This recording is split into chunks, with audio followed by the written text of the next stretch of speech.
Scott Baker. Hi, Scott. It's Jessica Harker. Hi, Ms. Hartger. How are you? I've been better. How are you? I'm okay. Hey, thank you for calling me back. I was able to read your email, and I was not able to open WAV files, is what it looks like on there, but I'll work with somebody for it. Well, it's the data that was already shared to us. Obviously, it was shared a little late, like a year late, but it's data that's already been shared, which you should have if the prosecution is doing their job correctly. Obviously, that's a big reason why I'm calling, because they haven't been, nobody's calling it out, and this should have been done 2 years ago, and I'm just now piecing that together, how none of this should have ever transpired, and here we are today, 2 years later, and nobody's still doing anything, and I'm getting ready to face a third pretrial. Right. With a prosecution that has absolutely no evidence whatsoever to have even had this started, to have ever even had these charges brought about, to have ever had any arrest ever made whatsoever. This is a hearsay allegation that has gone on for 2 years, and I have been raising this complaint and nobody has done anything, and now I'm digging back through all of my data, which my attorney should be doing, and now I'm piecing it together that not only were police reports falsified, not only did the cops lie in their own police reports, in which I can prove, not only was I hunted out of jurisdiction, not only was I unlawfully detained 8 fucking times. Like, do you see where I'm going with this? Like, none of this should have happened, Scott. And I'm looking through all this data right now, and none of this is adding up. And here I am 2 years later. Kevin didn't do shit about it. I've been CCing you on emails for damn near a year now. You obviously knew something was wrong, and nobody did anything. Ms. Harker, yeah, I understand your position, and I'm not even, as we talked about before, going to say that I think that you've been treated completely fairly. I've reviewed your file. I reviewed the things that you say is, evidence that for haywire here, it doesn't seem quite that clear. Wait, I'm sorry. You think I do have been treated fairly? That's what you think? No, I don't think you've necessarily been treated fairly. Thank you for admitting that, because I don't either. And honestly, I don't think I've been treated lawfully. I'm not even worried about fairness. I'm worried about lawfulness, because I'm a law-abiding citizen. And the fact that people who took oaths to uphold the law, who were not acting lawfully. Do you see what I'm saying? Like, it's not just unfair, it's unlawfully. How this court and Kevin Shea have been participating in Lakeville PD and all these other police departments and jurisdictions involved have been acting unlawfully. They've been acting criminally, which is exactly why I'm demanding sanctions, because what they are doing is not only unethical, it is criminal. Now, Ms. Harker, you can ask for sanctions. No, you asked for sanctions because you're my attorney, Scott, and you have an obligation to do so, and you know this. You know this. We both know that. Prior to our phone call today, I made a determination that I think it would be appropriate for you to be evaluated under Rule 2001 of the Rules of Criminal Procedure. I know that's not going to make you happy with me. Yeah, but you're also not an expert witness, and that's not your place to do that, and you don't get to use that as a scapegoat because you guys finally get caught up in your game. Like, are you a mental health professional, Scott? Do you have a PhD? Do you have a PhD in clinical psychology? Yes or no? Do you have a PhD in clinical psychology? The answer to that is no. Okay, correct. Then that is not your scope of business. Your scope of business is law. You do not get to determine that. You don't get to say that just because you feel that way, unless you have reasonable suspicion or a reason to think that, and it's not because I'm reasonably pissed off because this court has acted unlawfully. You don't get to turn around and then claim I'm mentally ill because this court has traumatized somebody to no end for no reason whatsoever. That's what we call entrapment, Scott. So are you a co-conspirator? Because that's what you're starting to sound like. You're starting to sound like Kevin Shea. Part of the problem and my concern with the due process is, and I understand that this is your reality. Oh, you're concerned for due process now? You weren't concerned for due process a year ago when you were being CC'd on all the correspondences. There's a reason I did that, Scott. Mr. Shea was working against your interests, ma'am. I don't believe he's part of a satanic cabal that's against you. I never said that. I never said that. What I did say is that he's acting unlawfully. What I did say is the court as a whole and the state as a whole has a lot of criminal and unlawful acts going on that to the public makes them very nervous. And last time I checked, the court is supposed to be operated and here for the people. It's not your opinion. It's not the state's opinion. It is here for us.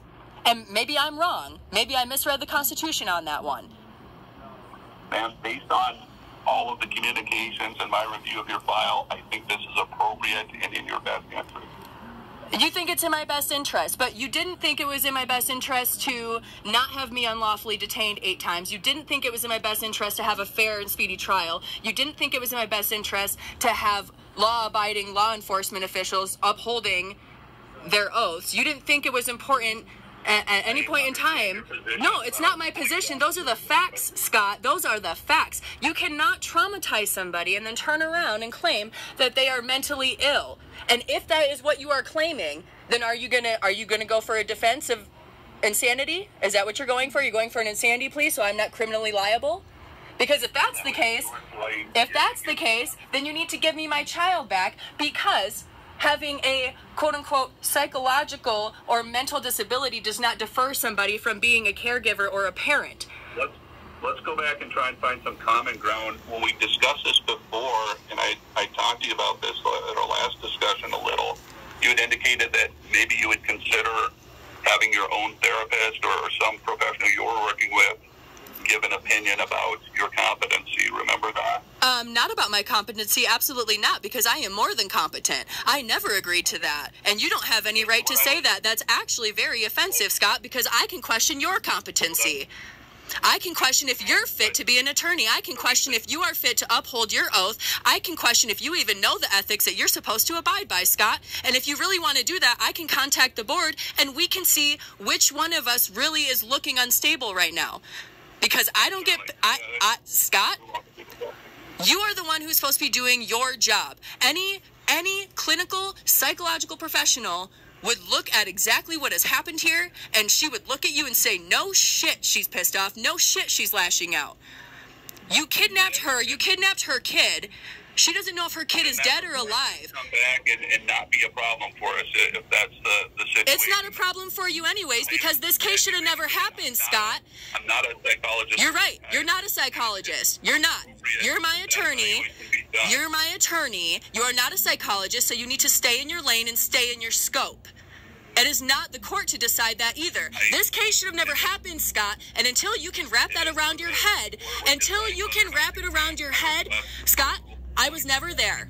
Listen to me. I was never there. And until the state can prove they even have enough evidence to bring this to a trial, which they should have done at my, contested omnibus hearing, or I don't know, my other 2 pre-trials, Scott, maybe one of those, they should have presented any evidence they had against me, and guess what? They have none, and you and I both know that. So the fact that none of this should have ever happened means my competency and my mental stability is totally irrelevant to you and the court.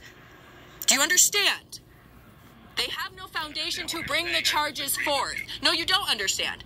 You don't understand, because you're still sitting here telling me this is a legit litigation, and I'm telling you it's not. And you're trying to go out with an easy out defense that is bullshit, because you don't want to hold you don't want to hold them accountable. And if you don't want to hold them accountable, I will hold you accountable just like I held Kevin Shea accountable, and everybody else included.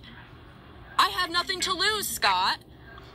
Well, I understand. No, you don't understand. You don't understand. Because if you understood, you would know that I have more evidence going up against you guys for misconduct and ethical violations than you ever could on a foundation on a criminal charge against me. Do you understand that? Do you understand that if you brought my case to a grand jury and I brought my case against you guys to a grand jury, one of us is going to sit in front of that grand jury and it wouldn't be me on an indictment. Do you understand that? I'm sorry you feel that way. No, that is fact, Scott. And if you want to test it, I promise you we can take it that way, but you guys are not going to appreciate it. I have nothing to lose. You guys have everything to lose. You guys have already taken everything from me. Nobody of sound mind can do what I have done. Nobody of sound mind can survive through what I have survived through. I live on my own. I have taken care of myself. I am not dependent on anybody else. That doesn't... Nobody of in sound mind can do that, Scott. I think you're a good person. No, I don't want to hear that. I don't want to hear that. That's bullshit. That's bullshit. You don't think that at all about me. No, you're being actually very disrespectful. At some point where, No. I'm not going to do an evaluation. You're going to file for sanctions because I still am missing data, Scott. This data should have been given to me within 10 days of my demand. That was 2 years ago. Where the fuck is my data? We're still trying to get it, and I'm on a third pre-trial? Get real. Get real, dude. You gotta be kidding me. I'm not stupid, Scott. I just said that I didn't think that. Well, good. I sure hope you think that, because you're acting like it, and if I really have to prove it, I will. Because not only am I intelligent, but I have a very big mouth, and I have no problem truthfully throwing all of you under the bus for everything all of you have done and failed to do. This is kind of what I expected, and I'm sorry it's going this way. Oh, why did you expect this? You expected this because you already knew it? You already knew that my voice wasn't in the 911 call? You already knew that there was no data of me being there, Scott? Because you already knew that it didn't happen? You already knew the state had nothing against me? You already knew I should have never been arrested? You already knew they were going to take my kid, Scott? Gee, I wonder why you anticipated all of this. What I'm talking about is your communication with me. My communication with you? Are you serious? I don't know if you've realized kind of how you're coming across right now. How I'm coming across is very pissed off, and rightfully so. I guess you do know.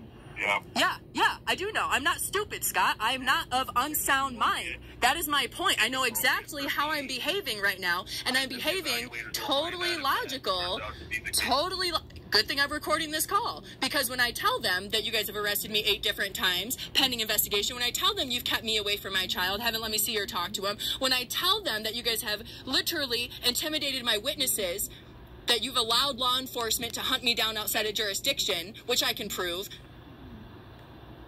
when I tell them all these things, I wonder which one of us they're going to look at, because I can prove everything I say, Scott. And if you don't think I'm going through all my data right now and building all of that, I have no problem talking to a psychological evaluator. But guess what? I'm not going to do it because I don't have to, because the state doesn't have a case. We don't need to build a defense. It is their burden of proof to prove that I was there. They can't do it. Guess what? I don't care if he does order it. I don't care if he does. It's irrelevant. What part of that don't you understand? It is irrelevant. Irrelevant. Mind you, Scott, I've already been evaluated by Dakota County 3 different fucking times. So if you really want a mental health evaluation, why don't you get one of the 3 that Dakota County did for me over the past 3 years? How about that? That's a good idea. That's a great idea. You guys already have the data. Go ahead and share it to each other. The evaluator certainly will use any historical data in their determination. Okay, that's great. But I'm not going to go to your court-appointed evaluator. I'm not stupid. Well, it's not my court-appointed evaluator. It's not going to be mine either. And you're going to make sure of that, because it is your job to do so. It is your job to tell the truth about this case. And the truth is, your client has not been taken care of. The truth is, you knew it. The truth is, your client has never had due process. The truth is, your client has never had due process, and you knew about it. The truth is, you never intervened as of right or under the color of law in your individual or official capacity. The truth is, you never held anybody accountable knowing what was going on, and now you are my assigned attorney, and you're still not doing anything, even though I am sitting here telling you, and I'm giving you the data that you already have as my attorney. I shouldn't have to say anything more than the fact that the state does not have enough to bring this against me. And you know that. I feel like you're just arguing. No, you're just not listening. You're not listening. As my attorney, you're not even supposed to be responding right now. You're supposed to be listening and hearing me out. That is your job. And the fact is, I'm calling you out because you're not doing your job. I've told you 3 different times now, and you're still not listening. Does the state have a case, yes or no? Do they have any evidence that proves I was there, that I committed the assault, yes or no? Because all I see... The burden to prove that beyond a reasonable doubt. Right, and okay, and as my attorney, have you seen any data, as my attorney that supports that? Yes or no? Because all I see in their data is that I wasn't there. There's no bite mark. There's no witnesses. There's no nothing. However, I have law enforcement contacting my witnesses, intimidating them, threatening them so they don't testify. But nobody's ever gone and talked to my witness. Why is my witness not on the witness list, Scott? Why aren't you doing your job? You know I have a witness. You know she filed a signed statement. You're not doing anything about it. We have more to refute their empty claims than what they do to even refute our defense, and we don't even need to make a defense. Do you understand what I'm saying? They have the burden of proof, and they don't even have proof. We have proof against their non-existence of proof. That is a problem for me, Scott. The fact that you're not running with that is a problem for me. And if that tells you that I am, like, mentally ill or not of sound mind, then by golly, at that point, I must be, because you got to be kidding me. You and I both know that is a basic legal concept. That is common sense. And the fact that they can't even meet that burden, and you can't sit here and refute it and say, no, actually, Ms. Hartger, they do have proof that you were there. They do have proof that you bit him. They do have this, and that. You're aware of the evidence that's against you. So are you. So why aren't you doing anything with it? I haven't even had a hearing with you yet, okay? Scott, this is my 3rd pretrial. How many people have 3 pretrials? I guess I'm crazy for thinking that's nuts too, because 3 pretrials is totally fucking normal. I can watch the bullshit scripted court shows on TV and know that's not normal, for Christ's sake. Do you know how many court hearings I've been in? Do you know how many litigations I've been in personally? I know the process. I know how this goes. There has been cases where there's multiple. Yeah, if you're O.J. Simpson or Casey Anthony, not if you're a never convicted normal human being, just normal civilian out here, never been convicted of anything, Scott. Like, I have no convictions on my record. I understand. I'd like to keep it that way as well. Yeah, hey, me too. That'd be great. So how about we just do what we need to do and tell the defense or the prosecution to shove it, because they don't have a foundation. And if the judge doesn't know that, come this next hearing, then what? At this next hearing, I'm going to be asking that you, that the judge orders a Rule 2001 evaluation.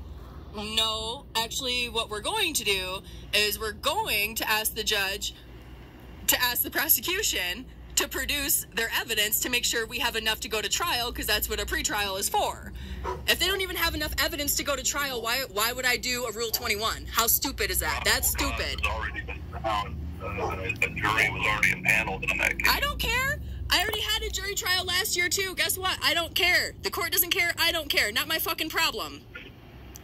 I understand. Right. So, again, answer my question, Scott. Answer my question. Why would I go through a Rule 21 if the state doesn't even have the foundation to even go to trial? Why would I go through a Rule 21? It sounds like you're just trying to extend it out. 20.01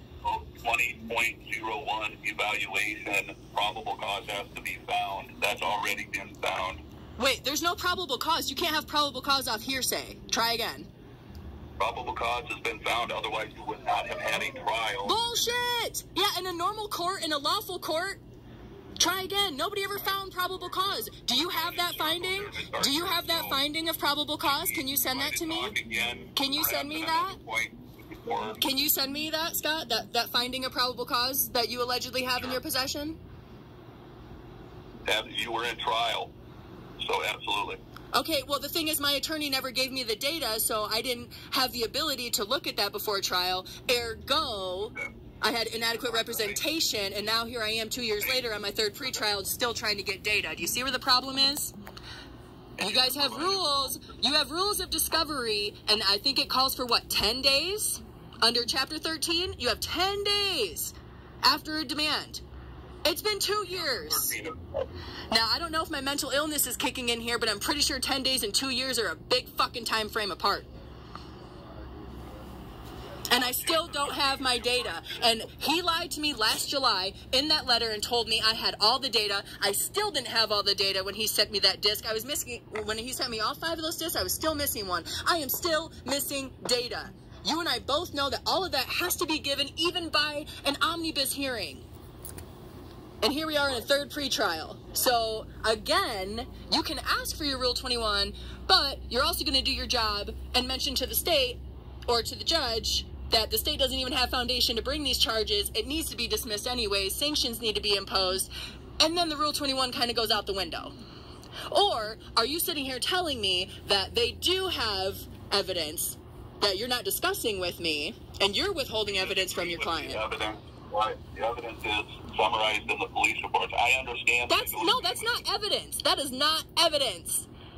The evidence in the police reports is a lot of empty claims. If you want to claim that, I can claim, okay, St. Louis Park PD claimed they put me in their squad car September 25th, 2019. Guess what they don't have? Squad car footage of me being in the car. You want to know why? Because I never made it in their car. So if you're going to tell me that police reports are evidence, I'm going to call bullshit because St. Louis Park PD falsified their police report, so did Kelly Coughlin, and I can fucking prove it. So try again.